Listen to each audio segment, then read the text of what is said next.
Dombivli MIDC मधील भीषण स्फोट प्रकरणामध्ये महत्त्वाची अपडेट आहे। कंपनी मालकाविरोधात गुन्हा दाखल झालाय। कंपनी मालक मेहता विरोधात सदोष मनुष्यवधाचा गुन्हा नोंदवण्यात आलेला आहे।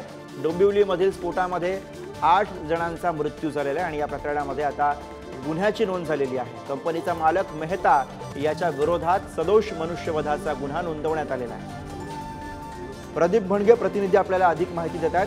प्रदीप, साधारणपणे कधी हा गुन्हा नोंद झालाय? कंपनीचा जो मालक आहे मेहता त्याच्याविषयी काय अधिकची माहिती आता समोर येते? आपण जर बघितलं तर अमुदान या कंपनीचे मालक मेहता यांच्यावर मध्यरात्री हा सदोष मनुष्यवधाचा गुन्हा दाखल झाला आहे। आपण जर बघितलं तर अमुदान कंपनीत दुपारी 2 वाजता बॉयलर मध्ये मोठा स्फोट झाला। या स्फोटमध्ये आजूबाजूच्या 3-4 कंपन्यांना आग लागली। यामध्ये 8 जण मृत्युमुखी तर 64च्या वरती लोक जखमी झालेले आहेत। अद्याप सुद्धा जे आपण आहे ते यामध्ये अजून कोण मृत्युमुखी पडला आहे का, अजून कोण जखमी झाले का, याची माहिती प्रशासन घेत आहे।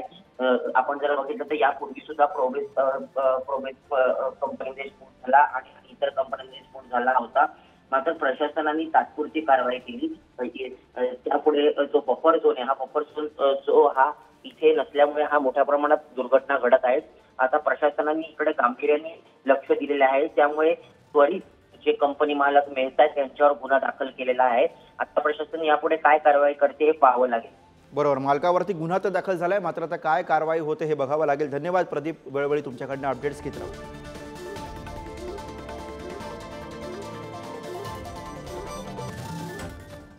तर डोंबिवली मधल्या या स्फोटामध्ये 8 जणांचा मृत्यू झाला आहे। स्फोटामध्ये 64 जण जखमी असल्याची माहिती आहे।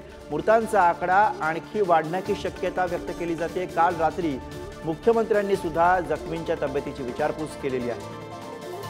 तर आतापर्यंत 8 जणांचा या स्फोटामध्ये मृत्यू झाला आहे, 64 जण हे जखमी असल्याची माहिती आहे।